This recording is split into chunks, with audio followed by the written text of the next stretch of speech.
Baba ko ta ko di ni sangani na fɛn fɛn sigilen no ka Renouveau TV lajɛ bon appétit kama k'a daminɛ e gɛrɛ ye ɲɔgɔn wele a ka na nisɔndiya dan an b'o d'anw ma a ka da kan sigikunba dɔ ye de lundi au vendredi ka to ka nisɔndiya d'anw ma aw ka dumunikɛyɔrɔninw na dɔrɔn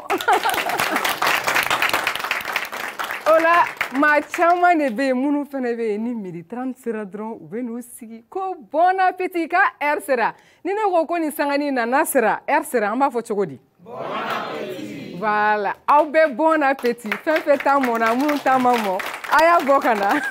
o la sisan ne ni n ka public ani n ka chroniqueur an bɛna degré de joie lajɛ quoi n'a bɛ cogo min na o b'a to ça fait aw kɔni ka joie nana pêche nana munisco ça va ni pas beau là c'est ça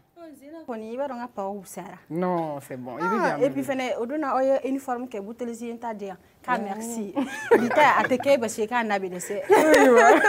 butelisi aram se no fori masizade kai jume yi dore da ma wa non ka a merci a tare ni drama ya ta wa gresque de kuma chamato la ça va alhamdulillah ra an nasro ça n'allait pas trop mais kena resi wa to ba ira na bi ko be ko kono ko be ça so so veni so diale ne ve muso ni so diale fene bismillah nga kena kono bi a fene ye yele kada ya amna yele nguno fa yana sa comédienne do bon angana suspense ba garder to do bala na dona noye ko seve ko koro na ngo koro comédie ogum konnana o wa hagli jigi jona anga fale ma Aminata kone ko infene agelera ha sense gadu ya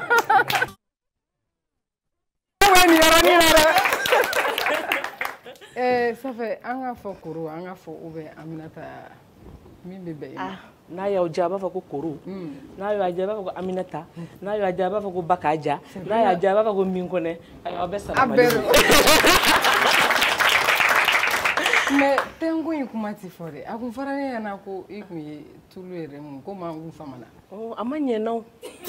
ay tulu te sori no ali na kadi ne ya mu yoro do bi je yoro do bi fin aka kan fi ani yer kan sa kan taw ayi mina turu way parla o jara ni merci na ununte Aminata kuli don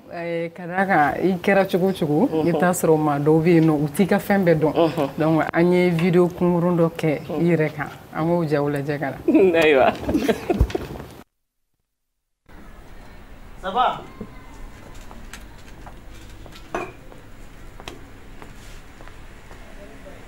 bonjour ma chérie. Hey, je ne suis pas ta chérie hein. Il ne m'appelle plus ainsi.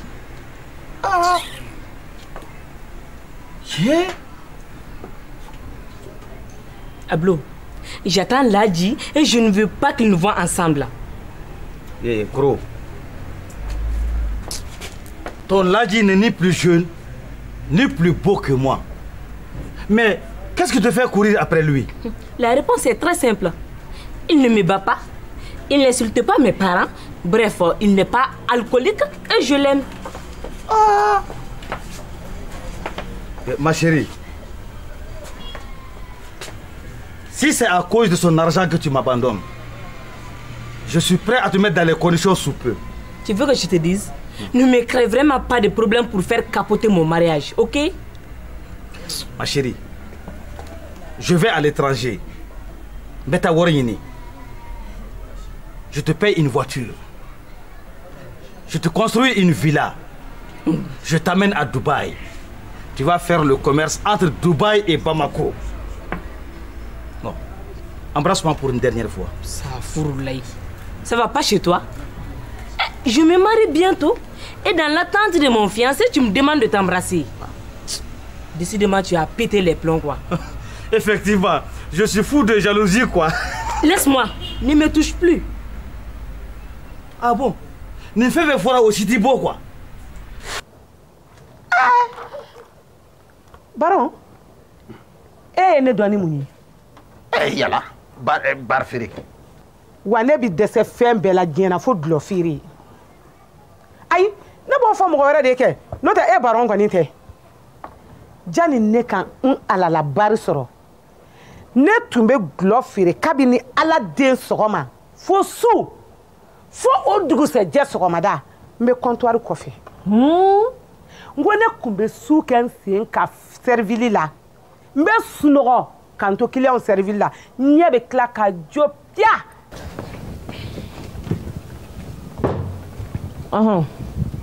Ma soeur, est-ce que monsieur ka jisuma fitini sɔrɔ ka min? Ah, ji kɔni bɛ yen nka min ye sumalen ko ye sa, o ye ko wɛrɛ ye dɛ. An ka courant tigɛra kabi fajiri. Ça va? A ka ɲi ten. Ne ye mun kuma jugu de fɔ e fana ye? Ne ka bigɛrɛ ko ma bɔ ma. Ka taa mi na. Ka taa mi i sigi sa n'a tɛ fɛn kɛ mɔgɔ la. Ah, i ɲɛ bɛ dawuda la tan kɛ walayi a ka bana in ma kɛ kɔlɔkɔlɔ jigitɔ y'a somɔgɔw ma. Walayi. Spidi, ne bɛ morikɛn dɔ dɔn. O ma sɛnɛ o ma. Daluyu b'a bolo. O ta ye nɛgɛsɛ di Filinti. U y'a faga. A tɛ faga ne ɲɛna. Ala poupette. Ça fait elle fait ka fa bɔ dawuda la k'o don ne na sa ten. N'a tɛ se mɔgɔ ma i fana sa. N bila. I sigi chaise kan. U y'a terikɛ de faga Faransi. A b'o sugo kuma de la nin ye tan. Filinti, dɔ ko ne ma ko i ka cɛ bila. Fana y'o dɛmɛ nka ne ka foyi de tɛ ɲɔ sara fɛ. O daga di la dɛ. I k'i jija. I kana to bébé ka sɔmi la k'i ni nɔ sira kɛra ɲɔgɔn fɛ. Kɔni b'a dɔn mɔgɔ tɛ bébé ka keleya f'i ye.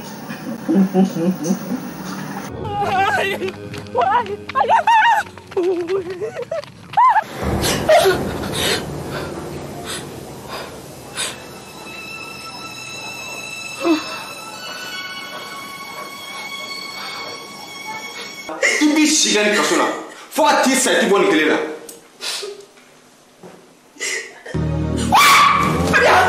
A bɛ min? Sarabia! A bɛ min? Wala Sarabia! A bɛ min?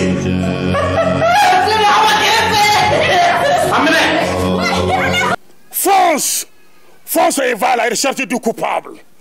Que le coupable soit dans le feu, qu'il soit dans les airs, qu'il soit dans la terre, qu'il soit dans les eaux.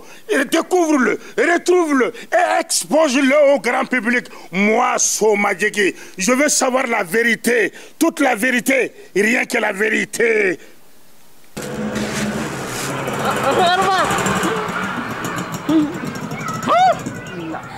Notre grand viveur reprend du service. Il va encore à Dafa s'approvisionner en borozaï. Allez savoir ce qu'elles ont de mieux que nous. Elles ont la démarche lancinante à faire chavirer le plus macho de nos hommes. Ou alors la peau blanche ou claire à faire pâlir d'envie les babesses. Tu es bête, non? On dit les blondes chez les blancs. Les blondes. Si l'une d'entre elles convoite ton mari, hey, c'est la fin des haricots. Tu mords la poussière. Elles sont pires que les criquets migrateurs. Ah, justement, si on a pu venir à bout de ces fléaux, on peut bien trouver un traitement choc pour cette dernière également. Ah, avec la campagne électorale qui bat son plein, on peut à tout hasard jeter notre bouteille à la mer, hein? On peut toujours tenter. Mais je doute qu'on ait gain de cause. Et pourquoi? Parce que les promesses électorales sont faites aussitôt pour être oubliées.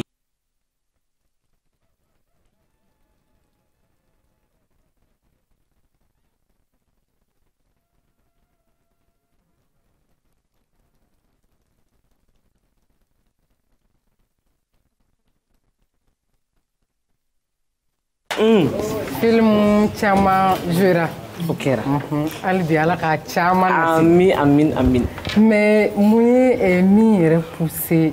ka taga INA kɛ? Soit i ye ɲamada comédien ba dɔ de ma wa ou bien mun ye a diya i ye? Ara o question diyara n ye. Effectivement n ye ɲamada comédien ba dɔ de ma. N fura dama. Mama Hélène ka jeu kɛcogo ka di n ye.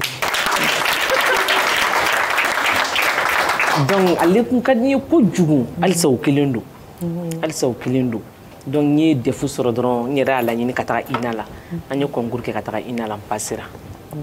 Awɔ. Faamuna. Mais i ka rôle ninnu an bɔra ka différents rôles ye sisan nɔ. A caman na i bɛ taa sɔrɔ soit i bɛ farinya la soit i bɛ juguya rôle jouer a la mais souvent mɔgɔw t'i ka vie privée ni o confond k'a fɔ ko nin y'i yɛrɛ tagabolo yɛrɛ de. Ara ne ye chance ba sɔrɔ cinéma kɔnɔna na ni cɛsiri kɔnɔna na alhamdulilayi a ka ca ala fɛ ne bɛ garizigɛ rôle minnu na o rôle ye ninnu ye mais n bɛ lajɛbaga ni filɛlikɛbaga bɛɛ lajɛlen fo mɔgɔ ma deli ka ne lajɔ ka kuma jugu fɔ ma k'i ye nin ji ta mais n'i ye n yɛrɛ ɲininka o la n b'a fɔ o bɔra min na parce que comédien yɛrɛ a ma nɔgɔn dɔɔni a ma nɔgɔn dɔɔni o défaut de bɛ ka n bɛ hakɛto ɲini bangebagaw fɛ parce que n yɛrɛ sɔrɔla ka caman to a la olu b'a la halisa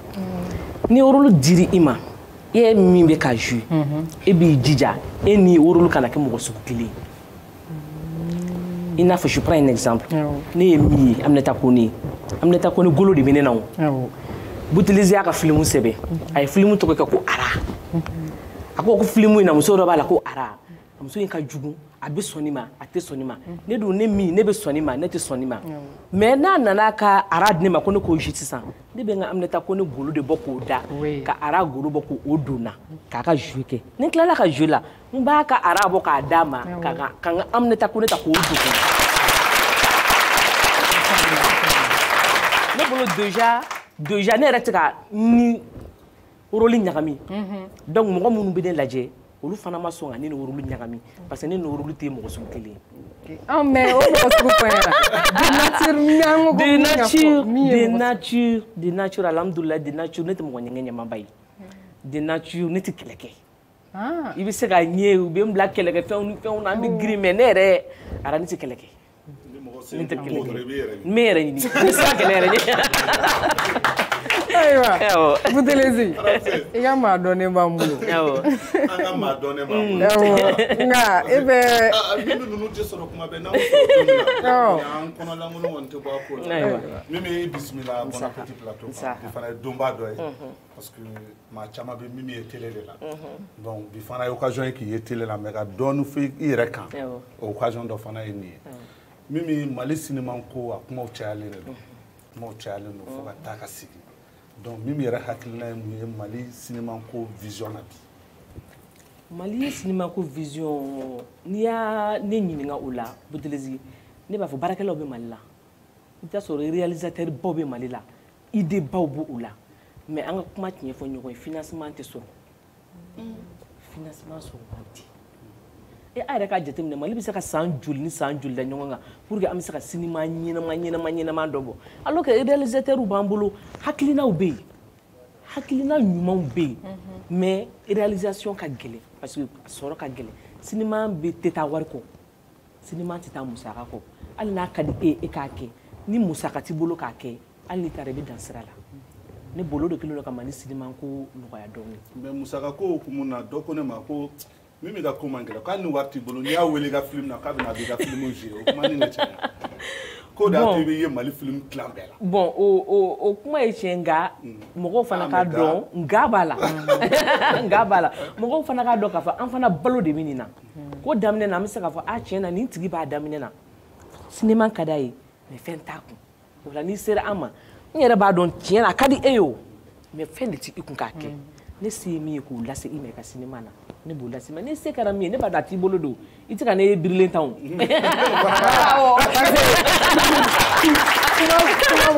Awɔ i tɛ ka ne birilen a t'i bolo de ne n'a dɔn k'a t'i bolo ne bɛ t'i ka fɛn kɛ n'a ɲɛna a ɲɛna an bɛɛ da fɔ ko Mali de. Awɔ. Merci bravo bon vent. Merci. Monisco. An tɛ Mimi jamu yɛlɛma ka kɛ Tarawele Boutelezi. Ah, parce qu'elle est face. Ayi tala jaralakaw tellement que u ka fugariya ka ca n ye tala ka taa so. Sigi ka affronter ayi sani a ka sigi ka affronter dɔrɔn ka taa so sisan. Donc Mimi bisimila an ka kɛnɛ kan ne bɛ fɛ ka dɔn Mimi i ko k'i ye ENA de kɛ ka i ye film kanu dɔ de sababu la ka ENA kɛ mais e n'o tigi ka ko bɛ cogo di n'o ye Hélène ye. Kojugu mama Hélène ni dɔ wɛrɛ foyi tɛ ne ba kɔ o yɛrɛ la ne bɛ Mali cɛsiri bɔla bɛɛ lajɛlen fo Mali sigiman bɔla bɛɛ lajɛlen fo a b'a dɔn ne ye chance dɔ sɔrɔ parce que kabi INA la anw mɔgɔ damadamani bɛ yen an ye chance sɔrɔ ka baara kɛ ni Hélène ni Gimbaw ni Buɲɛru ni Catherine Kɔnɛw ye u ye an an dukɔnɔma tonton u ye awɔ u ye an dɛmɛ ka yɛlɛ a ma kɛ ni dimi ye a ma kɛ ni pɛrɛn-pɛrɛn ye a ma kɛ ni ɲɛmunubɔ ye donc ni dɔw don u b'a fɔ ni denmisɛnnin fitinin b'an cɛla a t'a ɲɛdɔn i n'u dun bilara baara niveau kelen na olu ka dɛmɛ tɛ i tɛ se ka ɲɛ sɔrɔ a la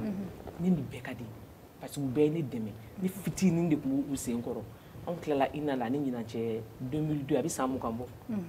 a bɛ san 20 bɔ donc ne n'u évoluera de ne tun u sen kɔrɔ u bɛ n dɛmɛ ka na. a bɛ dɔn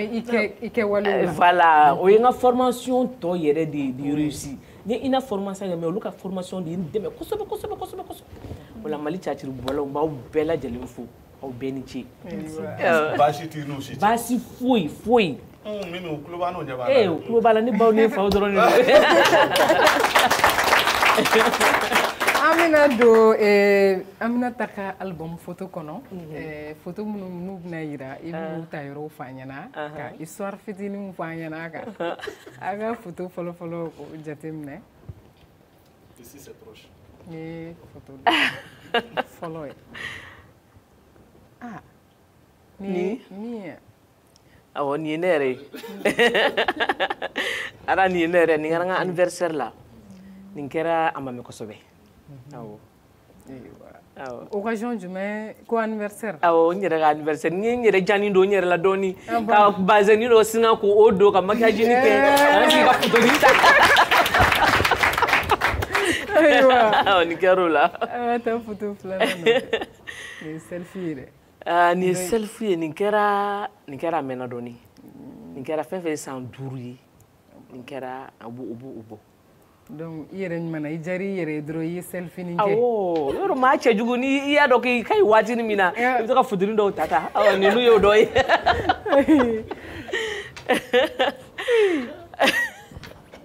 nin ye jɔn ye ta. nin ye n yɛrɛ ye. mais u ka caméra est-ce que caméra ni man jɛ dɔɔni n'o tɛ tulu ma mun ara nin ye yɛrɛ nin ye an kun bɛ ka taa an ka tɔncɛ dɔ la n ye n bila n ka konu na nin ye o ye. kow tun bɛ yen. nin ye groupe photo ye. nin fana mɛnna nin mɛnna nin kɛra dɔ ye invité a ka anniversaire la nin y'an sœur ye den bɛ min sen kan o ka anniversaire kun don. o y'a sɔrɔ kow ma ayiwa e ka taa photo wɛrɛ lajɛ. anniversaire mondial aw yɛrɛ bɛ se photo woloma la aw ye nin bɔ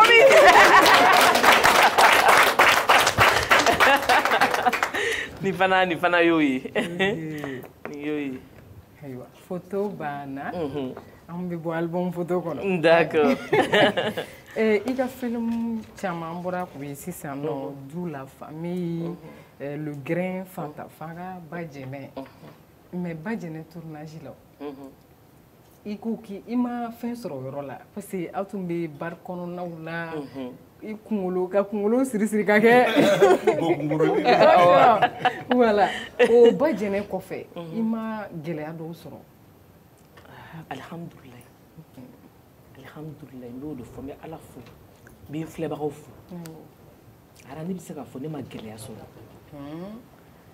parce que ne bɛ se ka minnu kɛ gɛlɛya olu tɛ gɛlɛya ye mɔgɔ baara mana kɛ cogo cogo i bɛ taa sɔrɔ a ka di dɔ ye a man di dɔ ye Bajɛnɛ na gulɔ buteli de bɛ kɛ n bolo mais gulɔ in kɔnɔ boisson de b'a kɔnɔ kabi ala ka ne da ne ma gulɔ min boisson de b'a kɔnɔ an bɛ boisson de k'a kɔnɔ n kunkolo siri-sirilen don Bajɛnɛ o yɔrɔ ye o ye leçon de ye an balimamuso minnu bɛ bɔ togodaw la ka na duguba kɔnɔ k'u bɛna baaraw la u bɛ laban yɔrɔ sugu ninnu na i bɛ taa sɔrɔ a caman bɛ laban gulɔmin ni yɛrɛ a ka hakɛ to yɛrɛ feerew la donc Bajɛnɛ leçon ba de bɛ Bajɛnɛ kɔnɔ min tɛ o yɔrɔ ninnu ye quoi. ok Boutelezi an k'a lajɛ ka taa Bamakɔ kɔnɔkow ɲɛɲini fɔlɔ ou bien. ara an b'a fɔ an filɛbaga cɛman musoman denmisɛnnin maabakɔrɔ k'an bolo fila b'an kɔ sabu kuma ma ɲi kumabaliya ma ɲi sigi ma ɲi sigi ma ɲi mantu ma ɲi mantunbaliya ma ɲi ko n'i ko go n'i b'a dɔn finman gasi la i bɛ don jɛman gasi la da de wara a b'a tigi dun fɛn bɛɛ b'a den bange kuma de b'a ba bange ala kana kuma b'a dɔn an la an bɛ Bamakɔ kɔnɔ an bɛ Bamakɔ kɔnɔ cogo min an bɛ Mali kɔnɔ ten an bɛ dunuya bɛɛ kɔnɔ ten an n'a ye k'a fɔ min ye bana kuntan ye n'a ye diɲɛ bɛɛ sigi a sen tabara kɔnɔ n'o ye coronavirus ye ko Mali ka tako filanan kunsinna anw ma donc an bɛ se ka min fɔ C'était jɔn se bɛ ala de bana ye lajarabi de mais dɔgɔtɔrɔw mana an bila sira minnu kan a ɲinini n'an fɛ an ka o siraw bato a yirala na k'a fɔ jama lajɛ yɔrɔ bɛɛ lajɛlen na n'a ma se ka bali an ka mètre kelen kelen don an ni ɲɔgɔn cɛ an ka masque don an nun na an ka gel matarafa sanga ni waati bɛɛ an k'an tɛgɛ ko safinɛ na ani ji sanuman na a ka ca ala fɛ a b'an kisi bana nin ma an bɛ dugawu de kɛ sa a kɛra mali a kɛra dunuya fan o fan ye ala ka bana ni nagasi ala k'a ta ka bɔ dunuya ma kow bɛ yen ko kɔnɔ kow bɛ yen an bɛ to bamakɔ kɔnɔ kunu tilegan dɛrɛdɛrɛ fɛ hali kunu émission na n y'a fɔ k'a fɔ mali ka braquage n'a ka banditisme barika bonyana insécurité barika bonyana kosɛbɛ kɛrɛnkɛrɛnnenya la an yɛrɛ fɛ bamakɔ kɔnɔ yan kunu 11h waati a yirala na k'a fɔ min ye BDM SM bɛ 1008 logement kɔnɔ vraiment ko binganni kɛ wale maa 4 ɲɔgɔn o kɛlen don k'u kun masiri ka taa yen bangi ka taa tiɲɛni don u kun n'u k'u ka wari bɛɛ cɛ k'u kɔ don n'a ye ra donc an bɛ se ka ɲininkali tɔ min da nin kan sa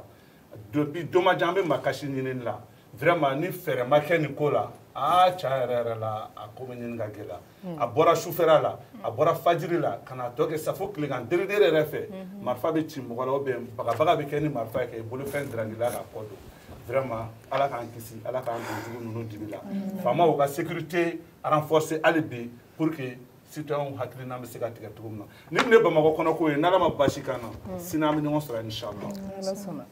bamakɔ kɔnɔko ninnu tiɲɛna u bɛ maa siran min i bɔra ka butilizi ka lasegin k'u lamɛn sisan e tun bɛ u kalama effectivement n fana y'a ye Facebook ni médiaw kan an bɛ dugawu de kɛ ala k'an kisi k'an tanga n'o tɛ butilizi y'a fɔ cogo min na fɔlɔ a tun bɛ fɔ ko sufɛ u y'a bɔ sufɛ la ka kɛ fajiri de parce que sunɔgɔ bɛ mɔgɔw ta fajiri sisan ka na kɛ tilegan dere yɛrɛ ye an b'an kunbɛn an bɛ taa an jami ma nɔgɔn dɛ an b'an kunbɛn an bɛ taa an jami sɔɔni kan ka sigi a kan parce que jamana yɛrɛ fɛn bɛɛ ɲɛtaga bɛɛ de bɛ sécurité bolo ni insécurité bɛ yen foyi tɛ se ka ɲɛnabɔ e bɛ baara la i hakili ɲunnen b'i kun hali n'a sɔrɔ dɔrɔmɛ kelen b'i kun i b'a mɔrɔ k'a kɔrɔtɔ pour que maa ɲɛ kana d'a kan o bɛ yɔrɔ o yɔrɔ kɔni ara o tɛ hɛrɛ ye dɛ vraiment o tɛ hɛrɛ fo i hakilina ka tigɛ k'a fɔ n'i ye nin sɔrɔ a bɛ n sagoya de la n b'a dun cogo min ka di n ye n b'a di mɔgɔ ma cogo min ka di n ye mais e tɛ se k'i kunna nafolo bɔ mɔgɔ k'a ye vraiment a ma nɔgɔn ala ka faamuyaliko ɲuman d'an ma ka fura sɔrɔ nin bɛɛ lajɛlen na Boutelezi Ramsès ne bɛ fɛ i ka min sɔgɔbɛ i b'a ka konun dɔn awɔ safɛ ko ni jumɛn dogolen de bɛ yen nɔ an ti min kalama dogolen bɛ bɛɛ ka so non tɛna an ka macheri kɔni ta fɔ plateau macheri ko tɛ nin bɛɛ dɛ ɲininkali kɛ an k'a dɔn ko bɛ yen dɛ donc Bibi an bɛ segin ka na rapidement i ye rôle ba dɔ joué kɔsani na n'o ye Bakaja ye Bakaja a kumaw cayara dɔw yɛrɛ bɛ weleli kɛ k'a fɔ tiɲɛ yɛrɛ la min bɛ jogo yɛrɛ de nin ye a bɛ tan mais nin rôle in a nana cogo di fɔlɔ rôle in nacogo déjà Fuseni Mayiga k'a merci ne yɛrɛ ne ma fɔ rôle in natɔ yɛrɛ ye n bɛ se k'a fɔ ne ma rôle in natɔ yɛrɛ ye parce que Bamako News film y'o de ye o tun b'a kɛ saison 1 2 3 fo anw nana bɛn 4 ma a sera ma a y'a ɲɛfɔ n ɲɛna n ye scénario kalan fɔlɔ ko Fuseni ko ne ka scénario in kalan est ce que an ka mentalité b'an permettre k'a fɔ ko ne yɛrɛ tɛ tan wa a ko grand sœur ne dalen don e la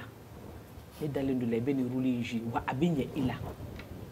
a bɛ ɲɛ i la n ko bisimila an k'a di ala ma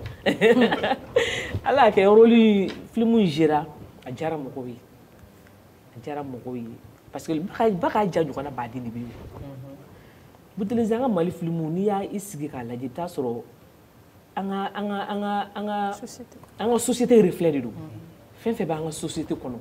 o bɛɛ an b'o de fara ɲɔgɔn kan k'o kɛ film ye o Bakaja ɲɔgɔn baden de bɛ yen Madu Wɔlɔ ɲɔgɔn baden de bɛ du kɔnɔ a bɛ se ka kɛ sababu yɛrɛ n'i ye i sigi k'a lajɛ ko Bakaja sɔnni dɔ b'i la muso in bɛ ka nin kɛ est-ce que nin tɛ ne na i jɔ n ka dabila mais pour que an kana rôle dili la parce que an mɛ rumeur la ko relation dɔ de bɛ ni Fuseni cɛ o sababu de y'a to rôle in dir'i ma ko sinon comédien wɛrɛw bɛ yen minnu tun bɛ se ka nin jouer ka tɛmɛ i kan ne ko bon n ko comme e de y'an ka invité ye bi an t'a bɛɛ fɔ bon appétit filɛ jama k'a lamɛn Boutelezi ne tun tɛ Fuseni dɔn yɛrɛ a y'a lamɛn dɛ segin nin yɔrɔnin kan kosɛbɛ ne tun tɛ Fuseni dɔn yɛrɛ n de sa de ne tun tɛ Fuseni dɔn Boutelezi n'i ye ne ka diɲɛlatigɛ yɛrɛ ta k'a lajɛ ala ye ne kɛ jama baarakɛla mais ne tɛ jama mɔgɔ ye i ma deli ka ne jama yɔrɔ la donc n bɛ se k'a fɔ ni baara bɛ yen na n bɛ taa n ka baara kɛ ni nana n bɛ n ka so donc fuseli tun tɛ fuseli tɔn yɛrɛ n'a ma kɛ a ka val secret ye peut-être val secret rôle min dira n ma a bɛ se ka kɛ o de ye idée d'a ma k'a fɔ a sera ka nin jouer val secret la peut-être ni ne Bakaja rôle d'a ma a bɛ se ka Bakaja jouer o t'a ka kuma ye o ne yɛrɛ ka kuma ye peut-être a idée nana o la ten sinon ni cinéma taabolo yɛrɛ tɛ ni fuseli n tun t'a dɔn. Mais mɔgɔw bɛ min ye cogo di ka tila k'a fɔ ko i bɛ se ka nin yɔrɔnin kɛ k'i ta ka bila a la k'a sɔrɔ a foyi t'i la. Ala ko bɛ bagan ma de. Mais i ka baga ma ye caman bɛ k'o ɲini koyi caman bɛ k'a ladeli u kana baga sigi la par contre dɔw bɛ taa casting yɛrɛ kɛ olu tɛ taa mais min bɛ dalen so kɔnɔ dɔrɔn a bɛ wele ka na o de y'a to mɔgɔw b'a fɔ est-ce que relation dɔ t'i ni réalisateur cɛ. o tɛ. mun ni tun bɛ fɛ ka yɛrɛ. En fait ne bɛ fɛ ka mun ɲininkali kɛ Mimi la si n'a fɔra k'an ka cɛtiri bila sisan e Mimi yɛrɛ e ɲɛ b'i la baara sugu jumɛn de la. N'a fɔra k'an ka cɛtiri bila o diyara ne fonctionnaire ye. Ne bɛ baara kɛ lycée Masamaga la. Mais n'a bɔra o fana baara fila la ne ka diɲɛlatigɛ kɔnɔ ne ma baara wɛrɛ foyi kalan. Non mais ne tubabukan yɛrɛ mɛ niveau tɛ n na. N tɛ se baara wɛrɛ yɛrɛ la n tɛ se hali sokɔnɔ baara la. Mais e bɛ ekɔlidenw kalan tugun. E bɛ ekɔlidenw kalan tugun. Anw ta ye technique de ye. Cɛtiri mana bɔ cogo cogo kana fɔ anw ɲɛna normalement. Parce que an y'a kalan de kɛ den kɔfɛ mɔgɔw an y'a kalan de kɛ donc question mana bɔ yɔrɔ o yɔrɔ ka na anw ka kan ka Mimi kana ɲɛnama sunɔgɔ kana ɲɛnama jɔlen sunɔgɔ i kalanna i b'a dɔn. O faamuna Munisiko ani bɛ to ɲɔgɔn bolo tagabolo ɲuman. Ara tagabolo ɲuman. I b'a dɔn bi bi in na anw yɛrɛ ne yɛrɛ bɛ n yɛrɛ bila kɔnɔ parce que n'i ko denmisɛnnin a ka tagabolo ɲuman a ka maracogo i b'a diɲɛlatigɛ yɛrɛ taabolo yɛrɛ k'a ɲɛsin denmisɛnnin ma a bɛ kɛ cogo di jɔnni bɛ se ka anw bilasira donc an y'an sɛnsɛn ka se Musa ma ale bɛ n'i da don denmisɛnnin ka lamɔcogo la an bɛ sɔrɔ ka se ŋana platine kan. Du kɔnɔna na denmisɛnnin i bɛ denmisɛnnin toujours i b'i sigi i bɛ i ka danbe ani ko kɔrɔw ani diinɛ taabɛ diinɛ min o taabolo ɲuman i b'o hakilila don denmisɛnnin na ni a bɔra kalanyɔrɔ la kana sɔn a ka manamana yaala ninnu kɛ e min sigi bɛ so kɔnɔ toujours i b'a wele i bɛ hakilila ɲumanw don a kɔrɔ bangebaa bɛ min fɔ den ye surtout kɛrɛnkɛrɛnnana bangebaa musoman a bɛ mɔn n'o de y'a kɔnɔ denmisɛnnin mago bɛ kumakan fila la o de kosɔn an b'a fɔ an ka mɛtiriw ye u ka fɛn fɔ denmisɛnninw ye fɛn min ni ala ko bɛ taa fɛn min ye an ka lamɔ ye fɛn min ye an ka danbe ye an b'o fɔ mɛtiriw ye kuma dɔ la e maakɔrɔba yɛrɛ so kɔnɔ i bɛ denmisɛnnin wele ko karisa nin to yen nin ma ɲi dɛ a b'a fɔ an ka misi ko foyi tɛ nin na k'an ka nin kɛ donc o ye kojuguba de ye denmisɛnnin dalen don a ka misi ka kumakan na dɛ u dalen don u ka misi ka kumakan na ka tɛmɛ hali u fa n'u ba kan donc lamɔ denmisɛnnin bɛ lamɔ so kɔnɔ nka bi bi in na lamɔyɔrɔ ye kalanyɔrɔ fana ye mɛtiriw k'u hakili to denmisɛnninw ka lamɔ na kosɛbɛ ka denmisɛnninw ladon ka fara bangebaaw ta kan kuma bɛɛ i ka kuma ni den ye e bɛ ka nin min kɛ nin ma ɲi nin de ka ɲi nin kɛ tan i k'a wele k'a lasigi i k'i hakililaw don a kɔrɔ i ka sira ɲumanw don a kɔrɔ kan'a to n'a yɛrɛ ye ten n'i y'a to n'a yɛrɛ ye ten a bɛ mɔ lamɔ kojugu la o man ɲi parce que denmisɛnnin a bɛ mɔ ni hakilila min ye a bɛ baara kɛ ni o de ye n'a mɔna ni hakilila o hakilila ye a bɛ baara kɛ n'o ye et puis bangebaa fila bɛɛ mais muso de ta fanga ka bon muso de ka teli ka kan k'i hakili to den na kosɛbɛ cɛ tɛ sigi muso dɔw fana bɛ u tɛ sigi mais wagatinin min n'i nana so kɔnɔ i den wele k'a sigi karisa n'an ka baro kɛ a k'a sigi fɔlɔ maakɔrɔbaw tun b'a kɛ ten de u bɛ denmisɛnninw a ye n'an ka ziiri da donc ziiri in tɛ dɔwɛrɛ ye o nkalon ni tiɲɛ faralen don ɲɔgɔn kan nka hali a nkalon i b'a sɔrɔ lamɔ de b'a kɔnɔ lamɔ min b'a kɔnɔ o de bi fɔ denmisɛnnin ye pour que u k'u hakilila jɔ o fɛ denmisɛnnin tɛ se ka bugɔli t'a mara gɛnni t'a mara foyi t'a mara i b'a sigi ka kuma n'a ye de k'i hakilila ɲumanw don a la ala k'a ɲɛ ka d'a ma. Munisiko sɔrɔ ka yira lajɛbaga bɛɛ lajɛlen na denmisɛnnin ka mara dan tɛ sokɔnɔna dɔrɔn ye an bɛɛ de sen b'a la que ça soit maître o bɛɛ bɛ dɔn fɔlɔ mɔmusow de tun bɛ denmisɛnninw lamara kosɛbɛ mais n'i y'a ta k'a lajɛ i b'a sɔrɔ mɔmuso caman bɛ village la mais hali n'i y'a sɔrɔ congé bila la n'an bɛ se k'an ka denw bila ka taga ka t'u mɔmusow n'u mɔkɛw fɛ wa an ka taabolo ɲuman ɲini k'a dɔn a bɛ wusiya ni ne tun y'an ka ɲinini ye. plateau in ɲa k'i ye lakɔli karamɔgɔ ye dɛ a dun fɔra ko lakɔli karamɔgɔw sisan ko jɔyɔrɔba bɛ éducation na mun n'a ka taabolo kɔnɔ jɔyɔrɔ baden de bɛ éducation na ni sisan tɛ ara kuma ka gɛlɛn dɔɔnin n'o tɛ anw bugɔra de anw fɛ yan farafinna bugɔli tɛ foyi kɛ den na n'a ma kɛ ni jogini ye n tɛ bugɔ wɛrɛ t'a la ne kɔni ne ka kalan yɛrɛ kɛ ne cira de système fɔlɔ min tun bɛ yen nɔ o de bugɔli de tun bɛ yen ne cira de c'est vrai éducation bɛ a y'a fɔ cɛ y'a fɔ cogo min na a bɛ so kɔnɔ a bɛ kɛnɛma effectivement denmisɛnninw bɛ mɛtiriw de lamɛn sisan ka tɛmɛ bangebaa caman kan parce que u bɛ siran mɛtiriw ɲɛ o b'a la ara denmisɛnnin yɛrɛ ka i ka ɲɛ yɛrɛ sɔrɔ ko la kosɛbɛ kosɛbɛ kosɛbɛ karamɔgɔ duwawu ni karamɔgɔ barika ɲini b'a la donc o yɔrɔ la ne fana b'a ɲini mɛtiriw fɛ mɛtiriw ka ɲɛ parce que denmisɛnnin bɛ école den bɛ mɛtiri ka exemple de ta a ka ca ala fɛ école den yɛrɛ b'i waso ni mɛtiri de an ka misi bɛ taa n'an ka misi bɛ taa de donc ni mɛtiri ɲɛna dɔrɔn u bɛ caman kɛ éducation fana ɲɛni na ayiwa a ka faamuyali ko ɲuman d'an ma ko ma nɔgɔn maintenant ne fɛ sisan min ka bɔ i yɛrɛ ɲuman na explication fɔlɔ min d'an ma i bɛ bɔ min golo kɔnɔ sisan a bɛ taa kɔ de golo k'i bila sisan koriya ba jɛnɛ i tɔgɔ tun tɛ koriya de ye o la koriya ba jɛnɛ ka baari kɔnɔ a lajɛ k'i a yɛrɛ kalala fili sisan a n'a ka bute a ɲɛ lo a kɛlen ka dɔ lamɛn la ɲɛ wa wala a mana min bi ba jɛnɛ ka baari wale ba ta ne ba jɛnɛ ka baari ta sa ne bɔra an ka dugu la ka na de komi na barakadenya la ba jɛnɛ ka baari la ne t'o ta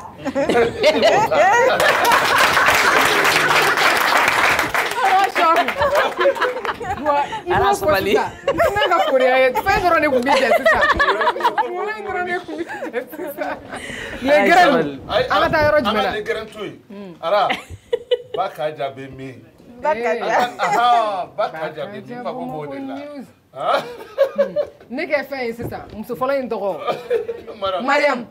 a bɛ ko mariam mɔgɔ ka molobaliya o mɔgɔ mɔgɔ n'i y'a kelen na du in kɔnɔ yan mɔgɔ mɔgɔ n'i y'a kelen na du in kɔnɔ yan i b'i kun n'a kala ta fɔ kɛnɛma hali Dirisa a bɛ kɛ muso min la o ye ne i furula ka na ne furula ka na de koyi worotan min y'i furu ka na dɛ o worotan de ye ne furu ka na n'i m'a ta ne ka dɛmɛ dama i b'i ka minɛnw ta i n'i ku a bɛ ta kɛnɛma.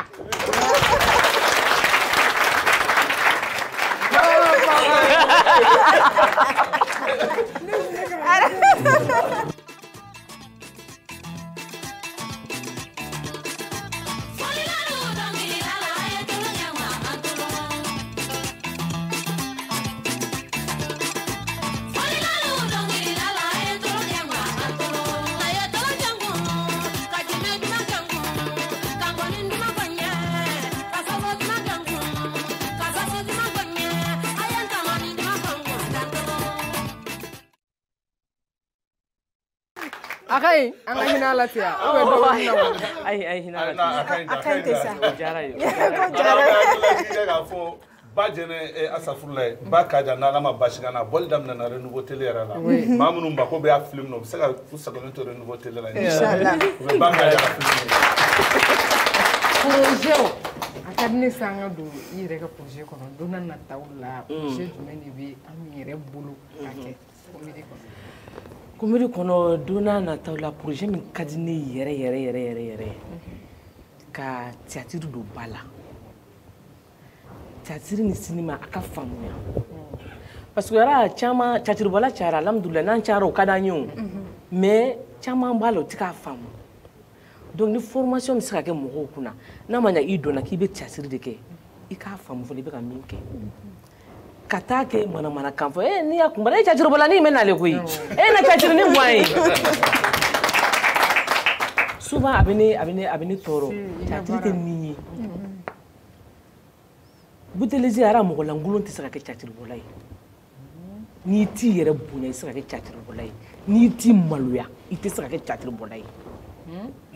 n'i t'i maloya a bɛ danbe a fɔ nin plateau kelen sanfɛ yan awɔ ko k'an ye dɔrɔn k'a fɔ an la yɛlɛ dɛ n tun bɛ na n'a kuma ye o caciri tɛ o ye ne bolo caciri tɛ o ye parce que anw fana b'a kalan de kɛ peut-être minnu b'o kɛ olu bolo o ye caciri ye dɔ y'a fɔ ne ɲɛna ko min ye koro dɛ dɔw bɛ ka wari sɔrɔ caciri la kojugu u bɛ ka fɛn ko o y'olu ka temps ye anw tɛ se ka olu kɛ o man ɲi anw na donc min ka di ne ye ka projet min ka di ne ye ka formation kɛ mɔgɔw kunna mɔgɔw ka caciri ɲɛɲini k'a dɔn ka sɔrɔ ka don a la n'o kɛra a bɛ faamuya kojuguyara mais n y'a mɛn fɛnɛ ko humanitaire ka di ye jumɛn ka di humanitaire awɔ i ka projet la ko i bɛ fɛ ka ko dɔw kɛ quoi dɛmɛ ka di n ye kojuguyara dɛmɛ ka di n ye mais n'i m'a fɔli dabila i b'i baraji tiɲɛ i b'i baraji tiɲɛ ala ye ne sigiyɔrɔ bɛn sisan ne bɛ yɔrɔ min na ala ye ne sigiyɔrɔ bɛn fantanw sigiyɔrɔ ma donc ni ala ye nɔgɔyani k'i ye mɔgɔ kelen ka sɔrɔ tɛ sɔrɔ ye min ka di n ye ni ala ye nɔgɔya k'i ni ala ye fila di ne ma dɔrɔn n ka kelen kɛ ka mɔgɔ dɛmɛ barika bɛ don o yɛrɛ de la n'i y'o kɛ dɔrɔn barika bɛ don i bolo fɛn na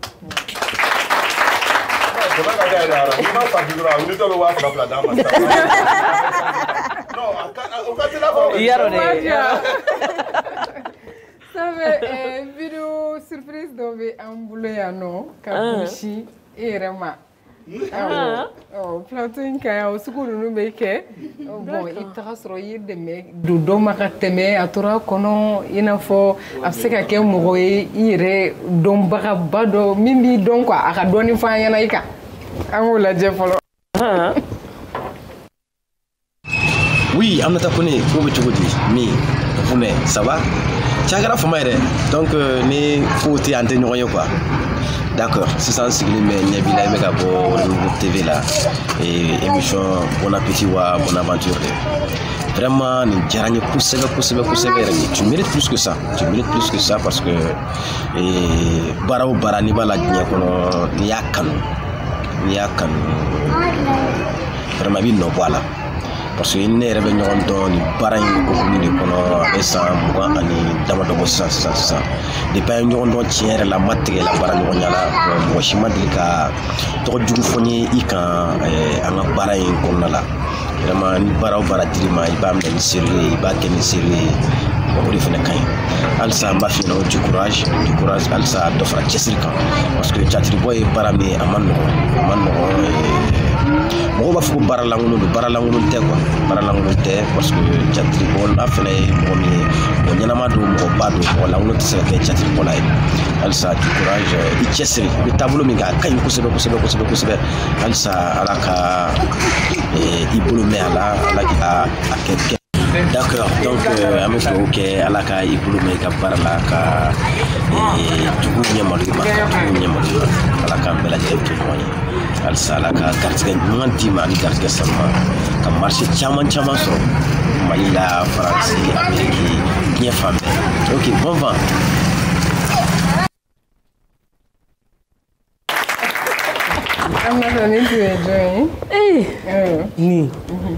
Ni ye Ji Yakuba Traoré ni ye ne ye sɔgɔma ka tilegan se wula fɛ i bɛ ne nin ye ɲɔgɔn fɛ ale bɛ n dɔn kojugu n fana ma tigɛ a la mais ko tɔgɔnin dɔ bɛ yen a b'o f'i ma dɛ o tɔgɔnin Pupune ara Pupune ara Pupune sɔrɔ la Algérie de an taara tournée dɔ la Algérie arabukɛ dɔ de ye ne diyara ye kojugu Pupune tɔgɔ de kɔrɔ de ko bibidini donc n'a tun bɛ ne n'a ye ne dɔrɔn Pupune ko Pupune de nana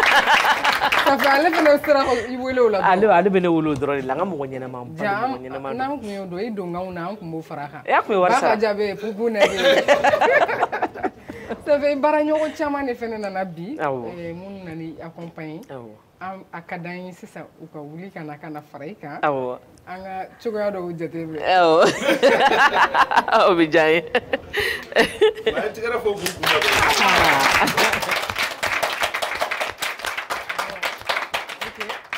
C'est bon?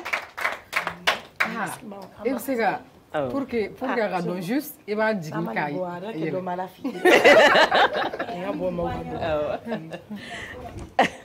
présentation d'amener Kuna. La caméra. Ok, car d'amener. En fait.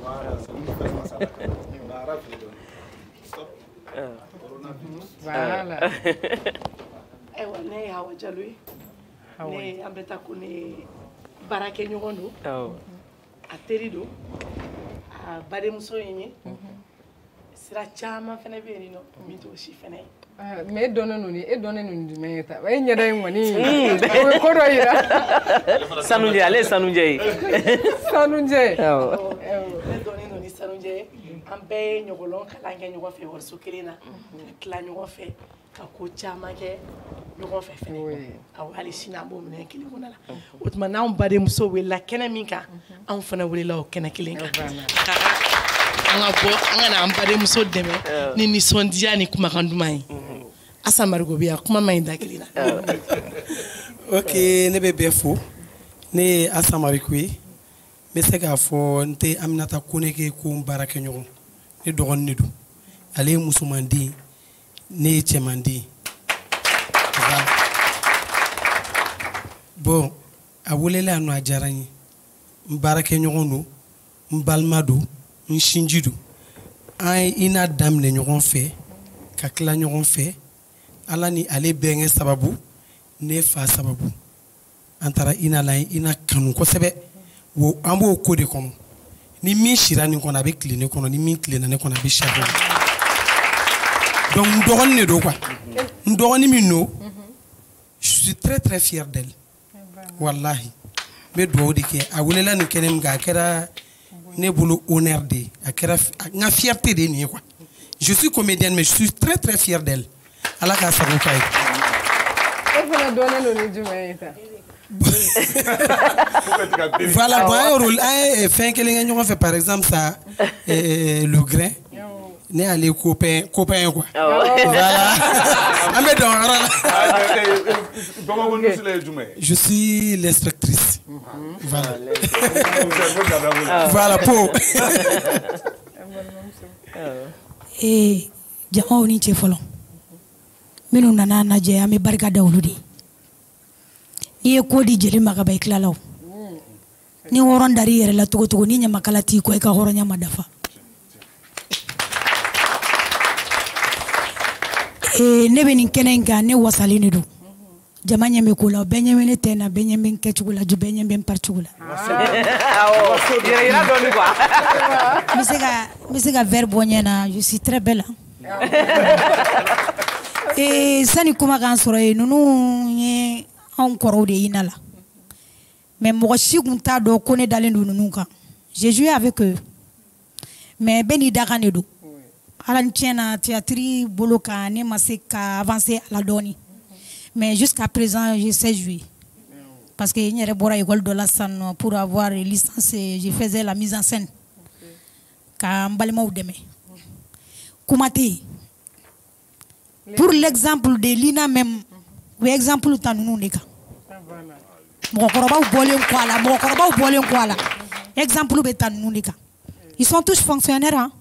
Elle est de l'ORTM elle aussi elle est de l'ORTM min ye fɛn ye maîtresse ye moi je suis du Centre national de la cinématographie du Mali CNCM vraiment an baden welela a diyara n ye a bonyana ma i y'a tɔgɔ fila de i ye malo bɔ i ka kabila la arabaden i ye malo b'i ba la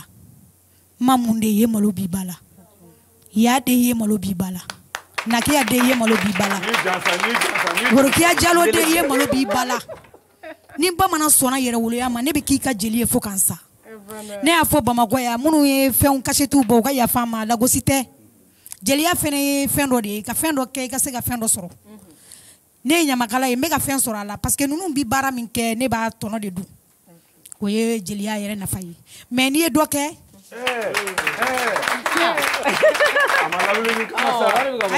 a ko dabɔra min ka bɛ k'o ye o ma yaya n'i ye fɛn dɔ fɛnɛ kɛ jeli kan ka kalan de n'i kalanna a bɛ barika don jeliya yɛrɛ la parce que basi kɔrɔla la jeliya dan y'o yɔrɔ ye n'an ye miliyɔn sɔrɔ n'an taara so ni du dépense bɔra la Bamakɔ furu ma nɔgɔ surtout anw jelimuso nous on pleure hein jatigiw bɛ wari min d'an ma a ka d'an ye an ka condition don an ka famille la yan an b'a don an cɛw la ka don an denw na n'o yɔrɔ bɔra la ni sumu ma sɔrɔ don min na i bɛ kasi kɛ ayiwa ala ka jeliya sankɔrɔta amina mais fɛn dɔ fɔra nin yɔrɔ la ko min bɛ mɔgɔ dɛmɛ ne bɛ se ka kuma je suis l'exemple frappant min bɛ mɔgɔ dɛmɛ n'i ye sɔrɔ sɔrɔ n'i faso ma sɔrɔ dɔn ni kɛnɛmamɔgɔw y'a dɔn i ka sɔrɔ ma se maîtresse min yɛrɛ ba ye karamɔgɔ de ye karamɔgɔden de sigilen filɛ fa o fa y'a wolo a bɛɛ ye karamɔgɔ de ye n'an ko k'an bɛ min fɔ bi an tɛ tila la awɔ mais a ye jɔ n ka dɔɔni fɔ sa sisan nɔ ne bɛna kuma dɔ de f'i ye hinɛ ni makari danbetigiya de don zɔnw donna ne ka sa ka ne ka jakarita ta kuna sinna an kɔrɔ ka ne ka jakarita ta mais an taara tɔn cɛ yɔrɔ la dɔrɔn an y'a ɲaga ɲɔgɔn na sababu bɔra olu la jeliya numéro 1 ni m'o yɔrɔ fɔ yan nɔ k'a fɔ ko min bɛ hinɛ fɛn bɛ dɔ bolo a ka di de a fɛ mɔgɔ ka ɲɛni ne ye dakuruɲa kelen fɔ dɔrɔn hɔrɔn dɔ sɔnnen don hɔrɔnya ma dɔrɔn a sin'a fɔ ko n ye jakarita d'i ma n hakili la ko kulonkɛ de don kunun bɔra examen la n bɛ mobili kɔnɔ dɔrɔn n welela ko n ka taa jakarita ta jakarita in couleur tɛ mɔgɔ mais zon fana barikalen don dɛ parce que zon y'a ta kura sɔrɔ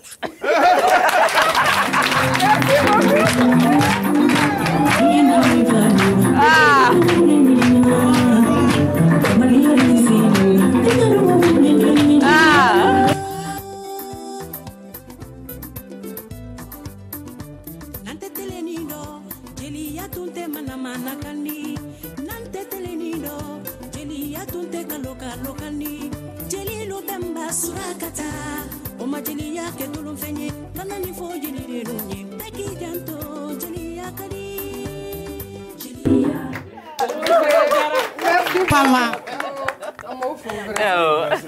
Merci Awada. Ça fait association minnu b'an bolo ka tigɛrɛ duman fan kun n'an k'olu ma Kojima association collective des jeunes dévoués du Mali u bɛna a ka président n'o ye Ali Berté yɛrɛ u bɛna dakura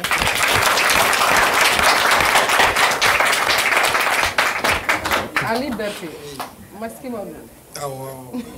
ok ça va tɔɔrɔ tɛ ara ɲani ne ka kuma ne b'a ɲini Kojima mɔgɔw fɛ ka tigɛra fɔ renouveau yɛrɛ ye fɔlɔ voilà merci Kojima hakilina nana cogo min na ara an y'a lakɔlɔsi an ka gɛrɛw na barokɛyɔrɔw la chaque fois jeunes bɛ to kuma na a b'an bɛɛ kunna kuma bɛɛ jamana de kan ka ko dɔ kɛ jamana kan ka nin kɛ ɲɛmɔgɔ bɛ se ka nin kɛ mais an t'anw yɛrɛ ɲininka an jɔyɔrɔ walima anw bɛ se ka mun kɛ jamana ye donc o hakilina de nana parce que ne yɛrɛ y'a exemple frappant dɔ ye ne ye n ka kalan daminɛ yan nɔ ka université kɛ ka tila jamana de y'a bɛɛ kɛ donc ne tilalen sisan ne yɛrɛ ye mun kɛ jamana ye donc ne ni ɲɔgɔnna caman bɛ yen yanni an ka sigi k'a bɛɛ to jamana bolo a ka kan an yɛrɛ se dɔɔni ye min ye an ka o dɛmɛ don an ka jamana ma Kojima hakilina nana ten tɔ de.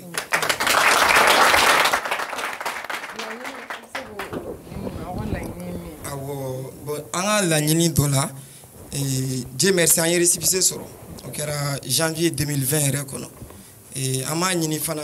Kojima ka taa Mali fan bɛɛ déjà Sikasokaw olu ye a bureau dɔ sigi wa ara o ye an wele o k'an ma k'u ka activité fɔlɔ o bɛna kɛ jeli di de donc ka jeli di Sikasokaw y'o fɔ an ye a y'o dɔn de san donc o y'o ka dévouement yɔrɔ ye komi association yɛrɛ tɔgɔ ye ka ban donc o ye anw yɛrɛ fa ka ban donc ɲan'o cɛ an fana ye dɛmɛ dɔw kɛ ka tɛmɛ donc m'a di n balimakɛ Isuf Kulubali ma a k'a da don o dɔw la. An tile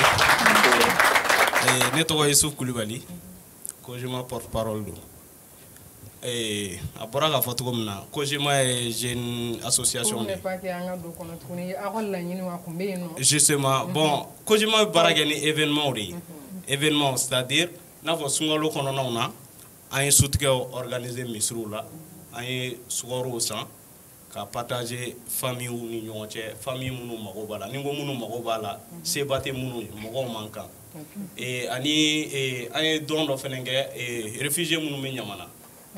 voilà hali n'a sɔrɔ autorité hakili b'u la mais en tant que population civile u balimaw de y'anw ye u sinjiw y'anw ye donc an bɛ se k'u fɛnɛ dɛmɛ u ni dɛmɛ ka kan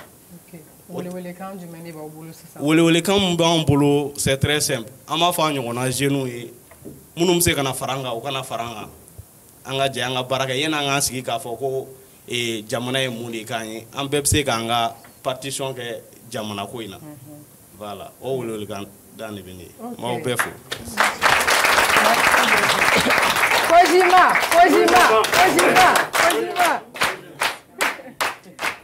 Ça fait comme wagati sera déjà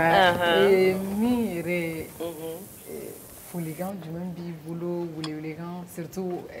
fɛn comédie domaine kɔnɔ toujours jeunesse minnu bɛ ka wuli n'u bɛ ka don comédie la i yɛrɛ ɲumanna caman bɛ yen u bɛ don a la ka sɔrɔ u m'a ɲɛɲini kosɛbɛ i bɛ se ka mun de sɔrɔ ka fɔ ye. ara ɲɔn'o cɛ n balimamuso minnu bɔra yan n b'u fo k'u barikada ara ne ninnu ka jɛ san 20 ni kɔ jɛ n y'a fɔ o tɛ ko de ne dɛ o y'a sɔrɔ an denmisɛnninamaw don ka na furu ni fɛnw kɛ halisa an b'o jɛ kelen na donc k'u ni ce u ni barajiw la ara ka maliden bɛɛ lajɛlen fo ara ne bɛ maliyɛn bɛɛ lajɛlen fo mɔgɔ o mɔgɔ bɛ ne filɛ ne bɛ bɛɛ lajɛlen fo ara n y'o de fɔ n ko ne ye chance ba de sɔrɔ cinéma ni théâtre la ara ne tɛ bɔ ka don ko mɔgɔ m'a fɔ ah kore ko ka di ne ye sa kore ka nin ka di ne ye sa koro jara n kun n yɛrɛ ye ala minɛ sa ka bɔ ka siri bɛ fo koroko in na hali ni rôle joué ni min i t'a sɔrɔ min ma mɔgɔw jimi sira minɛ i t'a sɔrɔ mɔgɔ bɛ sɔrɔ min b'a fɔ ɲɛna ni nɔgɔya ye ka sɔrɔ a ma kɛ ni gɛlɛya ye o la n bɛ bɛɛ lajɛlen fo mali ara n bɛ mali caci bɔra n'a cinéma bɔra denmisɛnnin ni mɔgɔkɔrɔba n bɛ bɛɛ fo foyi tɛ ne n'u cɛ bonya ni karama kɔ k'an kalifa ala la k'an kalifa u la halisa ka renouveau télé yɛrɛ fo ka renouveau télé yɛrɛ fo u hakili to nin caci bɔla de nin cɛ jugunin n'a tɛ ko kunna yɛrɛ k'an wele ka na ni plateau dumanba in ka bon appétit ko n'an tilala k'an bɛ taa dumuni na awɔ ara n bɛ min fɔ denmisɛnninw ɲɛna n yɛrɛ ye denmisɛnnin ye parce que n fana n kɔrɔw b'a la n faw ni n baw b'a la an ka hakili sigi baara in n'i hakili sigi a fɛ i bɛ se ka perese de n'o tɛ i bɛ nafa sɔrɔ a la i k'i yɛrɛ bonya a kɔnɔ ara ne b'i yɛrɛ bonya fɛ kojugu ne tɛ dɔgɔyama fɛ i k'i yɛrɛ bonya n'i yɛrɛ bonya dɔrɔn mɔgɔw b'i bonya i k'i ta yɔrɔ dɔn a kɔnɔ i kuma fɔcogo dɔn a kɔnɔ parce que caciribɔla ye messager de ye ni anw ye mun fɔ o de bɛ lamɛn mɔgɔ bɛ exemple ta anw de kan donc an ka kɛ mɔgɔ ye an kana bila mɔgɔ langoloya ɲɛma an ka kɛ mɔgɔ ye mɔgɔ min b'a yɛrɛ bonya ni mɔgɔw b'a bonya n b'o yɔrɔ de fɔ denmisɛnninw ye an ka hakili sigi n'an hakili sigi an bɛ ɲɛ sɔrɔ o an bɛ ɲɛ sɔrɔ an k'a ɲɛɲini ka sɔrɔ ka don a la an b'i fo nka foli tɛ kun cɛ bi ça fait Bakaja e bɔra k'a fɔ ko ne de kan ka minɛnw cɛ ka taa sisan so wa ça fait ne Mariam e mana n sɔrɔ n cɛ kun wa an b'a cɛ sisan téléspectateur ayi ne ta ma gɛlɛn o an b'a ko ni cɛ n'o ye de sisan i pɛrɛnnen don wa ayi misɔrɔ ma di an k'an cɛsiri e ka ara minɛ a tɛ gɛlɛya o ayi sa a ye kana bɔ min bolo e ka sabali deli tɛ nin na ka n'a sɔrɔ cɛ kun ka taa Butelezi n ka ja a ye n ka bɔ a ye n b'a bisi